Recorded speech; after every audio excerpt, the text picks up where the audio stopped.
उनको कैसे हम ब्लॉकचेन का यूज़ करके हाँ उनका मदद कैसे कर सकें। जैसे मैं आपको अपने ऑब्जर्वेशंस और अपने प्रॉब्लम बताता हूँ।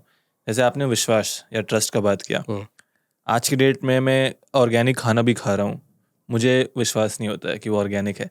आप शायद सर्टिफिकेट डाल लो, जब तक आप ब्रांड या जो कंपनी बनाया जिसने उनका भरोसा नहीं करो, आपको विश्वास नहीं आएगा। हम्म, दूसरी चीज़ की जो हम सप्लाई चेन में बोलते हैं, वो लीकेज बहुत है। किसान बीच में कहीं पोस्ट हार्वेस्ट लॉस हो जा रहा है, हम्म। कहीं कोई मिडिल मैन आके पैसा कमा ले रहा है। तो अभी क्या भारत में ब्लॉकचेन का इस्तेमाल हो रहा है एग्रीकल्चर में? हाँ डेफिनेटली मैं कुछ एग्जांपल भी देता हूँ आपको। तो जब भी हम अगर मैंगो एक्सपोर्ट कर रहे हैं या फिर पुरंदर के फिग्स हो गए या फिर सह्याद्री फार्म्स जिनके साथ हमने काफ़ी क्लोजली काम किया है या फिर अन्य फार्मा प्रोड्यूसर कंपनीज, तो इसमें ब्लॉकचेन का इस्तेमाल हो रहा है। लेकिन मैं आपको एक उदाहरण देता हूँ। आपको सिंपल सा। हाँ सिंपल सा है, आप कस्टमर के एंगल से देखता हूँ लेकिन मैं आपको, तो आप एक कस्टमर हो जो देखते हैं आप अमेरिका में बैठे हो और आपको हम्म। इंडिया का आम खाना है।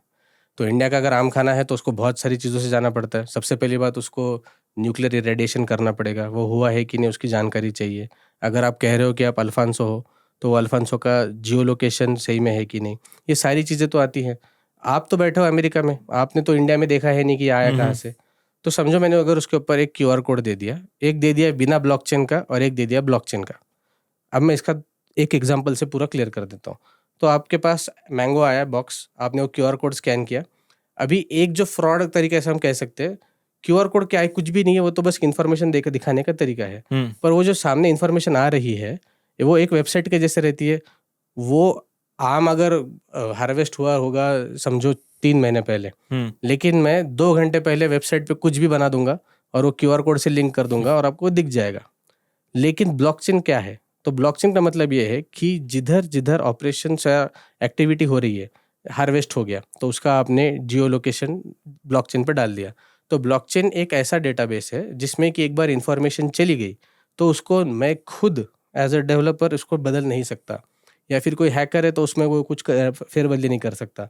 तो उसमें इसको कहते हैं टाइम स्टैंपिंग, कि ये इस समय पे ये इंफॉर्मेशन यहाँ से ली गई थी, ये इसके ऊपर एक ठप्पा पड़ जाता है और इसको गणित के माध्यम से लॉक किया जाता है। इसके ऊपर किसी भी व्यक्ति और संस्था के ऊपर डिपेंडेंसी, निर्भरता नहीं है। हम्म। ये पूरा व्यक्ति पे ऊपर है।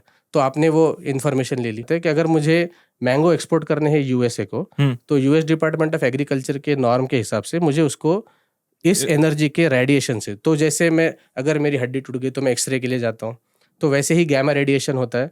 तो गैमा रेडिएशन जब कोई फूड के आसपास आर पार जाता है तो उसमें के जो पैथोजेंस है उसको वो मार देता है, जिससे कि उसकी शेल्फ लाइफ बढ़ जाती है। हम्म। और अगर फूड का स्प्राउटिंग होने वाला है, स्प्राउटिंग से भी फूड हार्वेस्ट लॉस में चला जाता है, तो उससे वो बच जाता है। और काफ़ी एक मिसकंसेप्शन है लोगों के मनों में कि ये शायद सेफ नहीं है, पर ऐसा कुछ भी नहीं है, उल्टा है।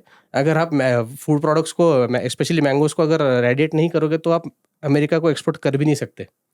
तो वो सबसे पहली बात। तो